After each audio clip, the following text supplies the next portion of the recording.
So today we're going to be discussing the importance of mathematics in agriculture. So first let's define what exactly math is. Mathematics is the science that deals with the logic, shape, and quantity and arrangement.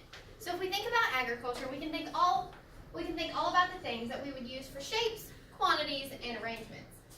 So when it comes to math in agriculture, some of the basic things that we can look at, even though there's a countless amount of things we can do with math in agriculture, some of the principal uses are architectural design, land use planning, rate and applications, unit conversions, and economic calculations.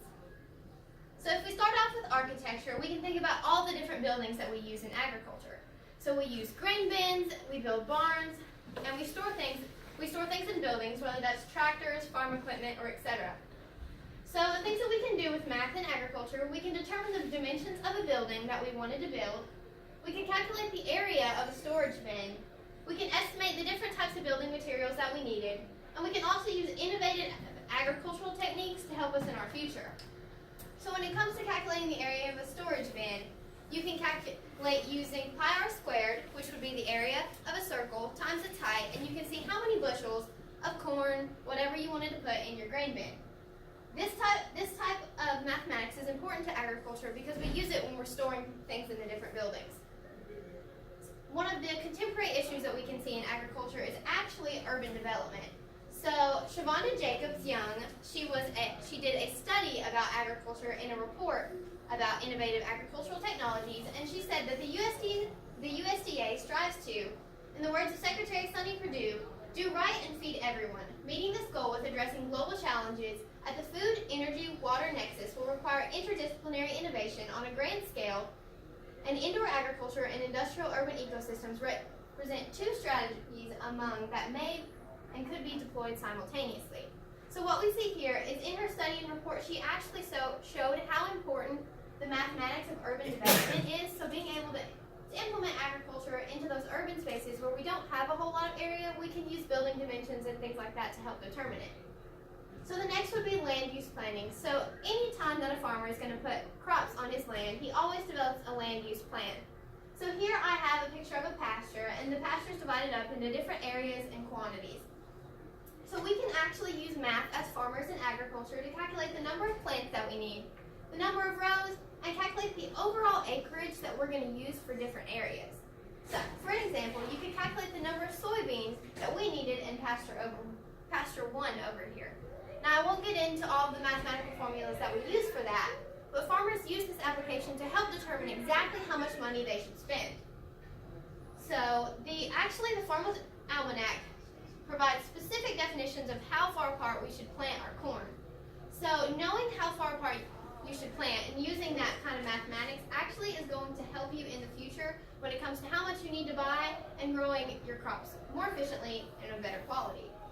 The next would be field application. So like we talked about before, we can determine how many seeds we need, but we can also determine how much fertilizer. Now, based on principle, I will not get into how to do fertilizer calculations because they confuse me sometimes. But when you go to the store, there's actually a chart available that's going to tell you about all the agricultural quantities that you'll need for different fertilizers.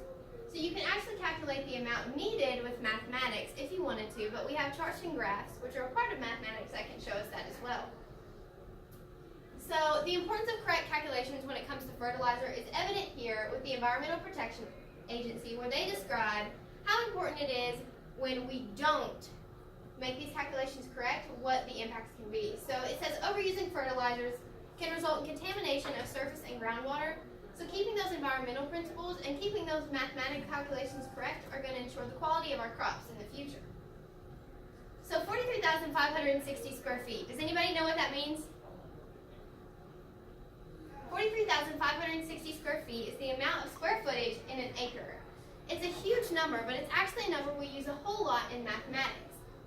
So in agriculture and mathematics, we use this kind of unit conversion to make estimations about our property. So when it comes to area and production, we can differentiate between the two different things, whether that's bushels, acreage. Each of those are important for mathematics. So unit conversions are actually so important in agriculture that the USDA created a handbook for them. So it's about 20 to 30 pages of just solid unit conversions that agriculturalists use every single day.